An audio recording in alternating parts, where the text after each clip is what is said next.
ఇప్పుడే జీ5 app download చేయండి. చూడండి మీ ఫేవరెట్ టీవీ షోస్ ఎప్పుడైనా ఎక్కడైనా. ఈ రోజు అరగంట ముందే వచ్చినట్టున్నావక్క.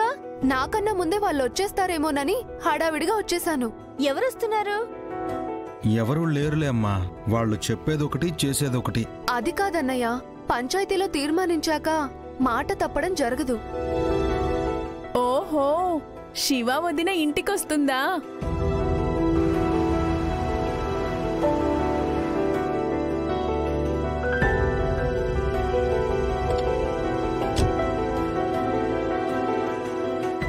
అరే, శివ వచ్చింది.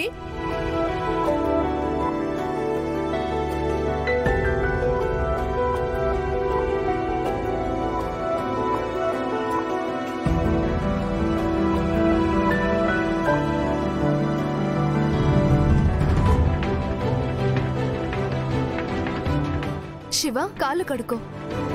మేమెక్కడా మధ్యలో దిగలేదు. మా ఇంటి నుండి మీ ఇంటికొచ్చామంతే. ఈ ఇంట్లో అడుగు పెట్టేటప్పుడు కాళ్ళు కడుక్కునొస్తే మంచిది. ఎన్నిసార్లు ఇంట్లోకి రాలేదు? ఏదో కొత్తగా అడుగు పెడుతున్నట్టు చెప్తున్నారు. శివ, గంగబావతో ఆటలాడాలి కానీ పోట్లాడకూడదు.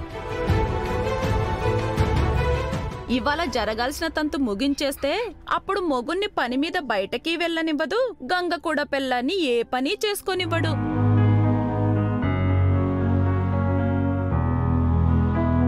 ఇంతకీ ఏంటి పెద్దమ్మ విశేషం? శివాకి నల్లపూసలు ఎక్కించాలి కదా. ఓహో, పొద్దుగూకే లోపల ఆ కార్యక్రమం పూర్తి చేయాలి. చీకటి పడ్డాక శాంతి ముహూర్తం పెట్టించడమే. మళ్ళీ ముహూర్తం ఎందుకు? శోభనానికి.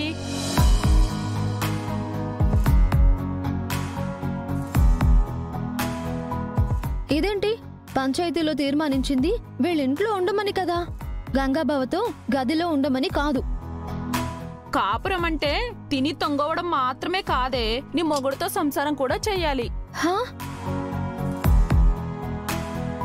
అది కాస్త బెట్టి చేస్తుంది కాని కాసేపట్లో దాని మనసు కరిగిపోతుంది.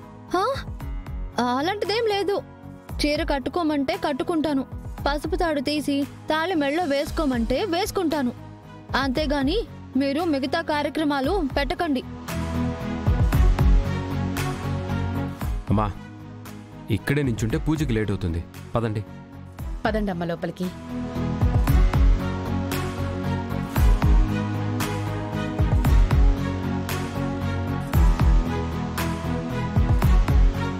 శివ, కుడికాలు పెట్టి లోపలికి వెళ్ళాలి.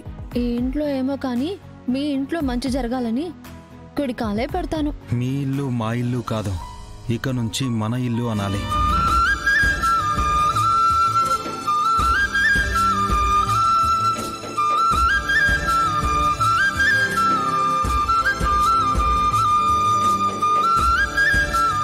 మన ఇంట్లో కుడికాలు పెడుతున్నాను చూడవయ్యా.